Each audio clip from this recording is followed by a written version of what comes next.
Is now a good time to buy in the Flathead Valley? It's the question I get more than any other. And the honest answer is, that's the wrong question. Because there isn't one market here. There's at least four.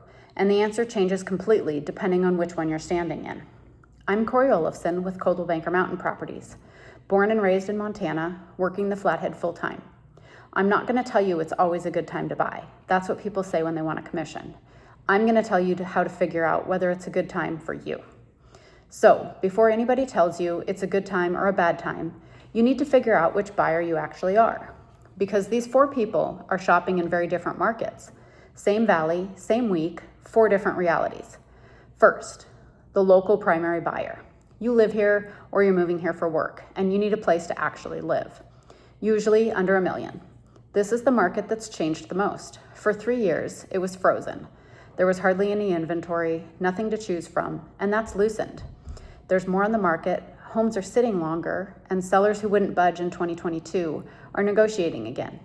If this is you, you have more leverage than you've had since 2021. Second, the relocation buyer. You're coming from California, Seattle, Dallas, Chicago, somewhere else.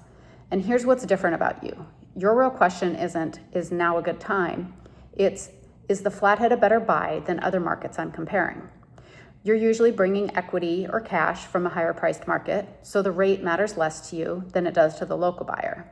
For you, the math is more comparative, and against Bozeman, against Tahoe, against Sun Valley, and against Park City, the Flathead still gives you dramatically more home, more land, and more lifestyle per dollar.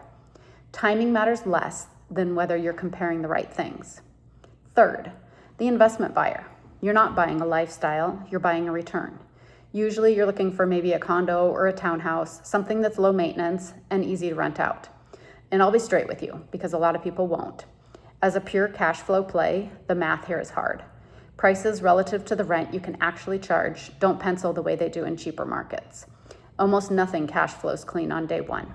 If you're investing in the Flathead, you're really betting on long-term appreciation and the land underneath it, not the monthly income. This valley has rewarded patience, and so that can be a smart bet, but go in clear-eyed.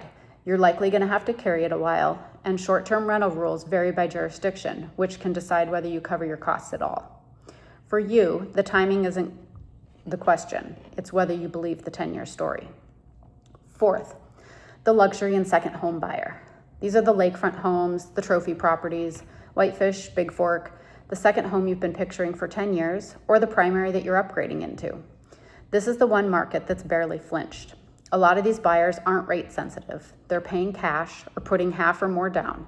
So when rates climbed, this tier held firm and parts of it kept climbing.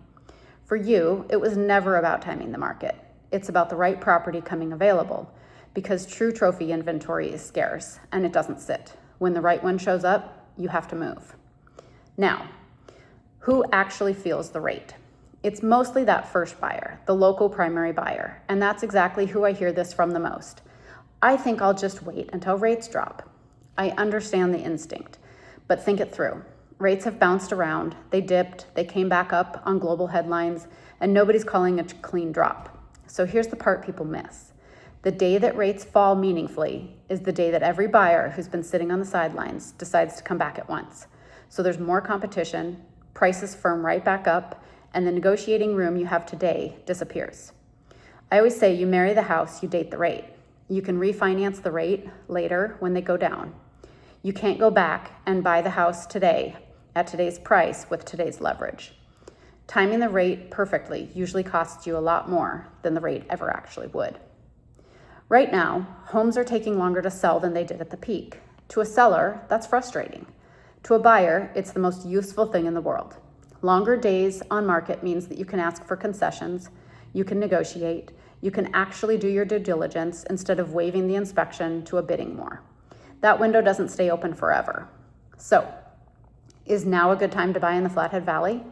If you're a local buying a primary home, you've got more leverage than you've had in years.